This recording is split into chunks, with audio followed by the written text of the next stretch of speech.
Oke, ketemu lagi. Hari ini kita bakal ngobrolin soal tool yang canggih banget, gratis dan super berguna buat siapapun yang tertarik sama dunia peta. Quantum GIS atau biasa disingkat QGIS. Nggak peduli kamu mahasiswa yang lagi garap tugas, pegiat lingkungan yang mau pantau perubahan hutan, atau cuma sekedar iseng pengen bikin peta buat liburan, QGIS ini gerbang kamu ke dunia pemetaan profesional. Dan yang paling asyik, semuanya gratis. Nah, dalam beberapa menit ke depan, kita bakal bedah semuanya. Kita mulai dari yang paling dasar dulu. Apa sih itu SIG atau pemetaan digital? Terus, kita kenalan lebih dalam sama QGIS. Lihat apa yang bikin dia beda dari saingannya. Dan yang paling penting, gimana caranya biar kamu bisa langsung pakai hari ini juga. Oke, kita mulai dari fondasinya ya, dunia pemetaan digital. Sebelum kita ngomongin softwarenya, kita perlu paham dulu nih arena bermainnya. Inilah teknologi yang sebenarnya diam-diam ngebentuk cara kita melihat dan bergerak di dunia setiap hari. Coba deh, pernah kepikiran nggak sih setiap kali kamu ngelacak pesanan ojek online atau lihat peta penyebaran suatu kasus di berita, kamu itu sebenarnya lagi nonton hasil kerja teknologi yang canggih banget. Pertanyaannya, mesin apa sih yang ada di balik semua itu? Jawabannya adalah Sistem Informasi Geografis atau SIG. Anggap aja ini bukan sekedar aplikasi buat gambar peta, tapi lebih kayak laboratorium digital. Software kayak QGIS dan ArcGIS ini bikin kita bisa menginterogasi data lokasi, menganalisis pola, dan nemuin hal-hal tersembunyi dengan cara numpukin berbagai lapisan data. Mulai dari data vektor, kayak garis jalan atau titik lokasi bangunan, sampai data raster, contohnya citra satelit yang detail banget. Nah, sekarang kita fokus ke bintang utama kita hari ini, QGIS. Di antara banyak pilihan, kenapa sih tool yang satu ini spesial banget dan sering jadi omuan? Ini dia inti kekuatannya. QGIS itu aplikasi SIG level profesional, tapi kata kuncinya ada di statusnya sebagai Free and Open Source Software atau FOSS. Artinya, siapapun bisa download, pakai, bahkan ngoprek softwarenya tanpa perlu bayar lisensi sepeser pun. Ini benar-benar sebuah revolusi loh. Akses ke alat analisis geospasial yang tadinya cuma buat perusahaan gede, sekarang jadi terbuka buat semua orang. Sekarang, coba lihat angka ini, 96. Angka doang kan? Tapi di industri di mana lisensi software bisa puluhan juta harganya, angka ini punya cerita yang mengejutkan. Kira-kira apa ya hubungannya sama QGIS? Ternyata, 96 dari 100 itu adalah skor kepuasan pengguna buat QGIS. Gila kan? Angka ini menempatkan QGIS di liga yang sama dengan para raksasa berbayar.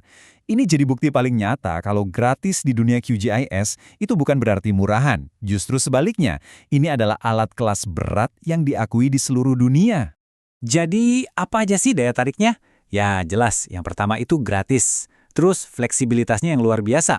Bisa jalan di hampir semua sistem operasi dan bisa ngebaca hampir semua format data spasial. Dia juga bisa diintegrasikan sama bahasa pemrograman populer, dan yang mungkin paling berharga, QGIS itu didukung sama komunitas global yang super aktif. Artinya, kalau kamu mentok, selalu ada forum buat nanya. Kalau butuh fitur aneh, kemungkinan besar udah ada yang bikinin pluginnya. Kamu nggak bakal sendirian. Tentu aja, QGIS itu nggak sendirian di dunia ini. Yuk kita lihat gimana posisinya kalau dibandingin sama pemain terbesar di industri SIG. Ini tuh kayak pertarungan klasik David lawan Goliat di dunia software. Di satu sisi ada QGIS yang dibangun bareng-bareng sama semangat komunitas dari seluruh dunia. Di sisi lain ada ArcGIS, raksasa komersial dari perusahaan bernama Esri. Dua-duanya sama-sama kuat, tapi lahir dari filosofi yang beda banget. Tabel ini ngerangkum perbedaannya dengan jelas. Biaya, ini yang paling kelihatan, QGIS gratis, ArcGIS berbayar. Titik. Modal pengembangannya juga beda. QGIS itu proyek gotong royong global, sementara ArcGIS itu eksklusif dikembangkan sama Esri. Jadi, milih antara keduanya sering banget tergantung budget dan kebutuhan. QGIS nawarin kebebasan dan fleksibilitas tanpa biaya, sementara ArcGIS nawarin ekosistem yang lebih terintegrasi lengkap dengan dukungan perusahaan. Oke, kita simpulkan lagi kekuatan utama QGIS. Kemampuannya ngebaca banyak banget format data, itu benar-benar hemat waktu. Terus, pustaka pluginnya yang seabrak itu ibarat App Store buat peta kamu. Butuh analisis jaringan jalan? Ada pluginnya. Pengen bikin visualisasi 3D dari data ketinggian? Ada juga pluginnya. Dan pada akhirnya, peta yang kamu hasilkan itu kualitasnya profesional. Nggak kalah sama yang dibuat pakai software berbayar. Oke, tapi fair-fairan ya, nggak ada yang sempurna. Salah satu tantangannya itu benerin error topologi. Bayangin kamu lagi gambar peta, terus batas antar wilayahnya ada yang numpuk atau malah bolong. Nah, proses benerinnya itu kadang agak ribet. Terus, alat buat mendesain layout peta finalnya juga butuh sedikit kesabaran buat dikuasai. Tapi, buat sebagian besar pengguna, kelebihannya jauh lebih banyak daripada tantangan-tantangan ini. Oke, gimana? Udah yakin mau coba? Keren. Yuk, kita langsung lihat gimana cara memulainya. Gampang kok. Langkah pertama, gampang banget.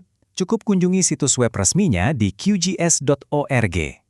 Di sana, kamu bakal langsung nemuin halaman unduhan yang sesuai sama sistem operasi yang kamu pakai. Nah, waktu mau download, kamu bakal dikasih 2 pilihan utama.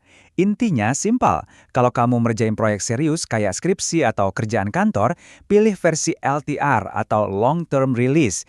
Ini versi yang paling stabil. Tapi kalau kamu cuma pengen coba-coba dan mainin semua fitur paling baru, ya pilih aja versi Latest Release. Setelah kamu install dan buka, tampilannya bakal kayak gini. Mungkin awalnya kelihatan agak rame ya, tapi tenang. Antar muka QGIS ini sebenarnya rapi dan terorganisir banget. Yuk kita bedah jadi 5 bagian utama. Di paling atas itu ada menu bar. Disitulah semua fungsinya berada. Di bawahnya ada toolbar yang isinya icon-icon buat akses cepat. Di sisi-sisinya ada panel, tempat kamu ngelola layer peta dan alat-alat lain. Bagian tengah yang paling gede itu map view, kanvas utama kamu. Dan di paling bawah ada status bar yang ngasih info penting kayak koordinat dan skala peta. Jadi meskipun kelihatannya banyak tombol, semua tata letak ini dirancang cuma buat satu tujuan, menempatkan semua kekuatan analisis spasial yang luar biasa ini langsung di ujung jari kamu. Semuanya ada di situ, siap buat kamu jelajahi. Nah, sekarang giliran kamu. Dengan tool yang gratis, kuat, dan fleksibel ini, kemungkinannya hampir nggak terbatas. Kalau mau bikin peta persebaran kedai kopi favorit di kota, atau analisis perubahan lahan hijau di lingkunganmu, atau jangan-jangan malah mau desain peta dunia fantasi buatanmu sendiri. Apapun itu, langsung aja download QGIS dan mulai petualangan pemetaanmu hari ini.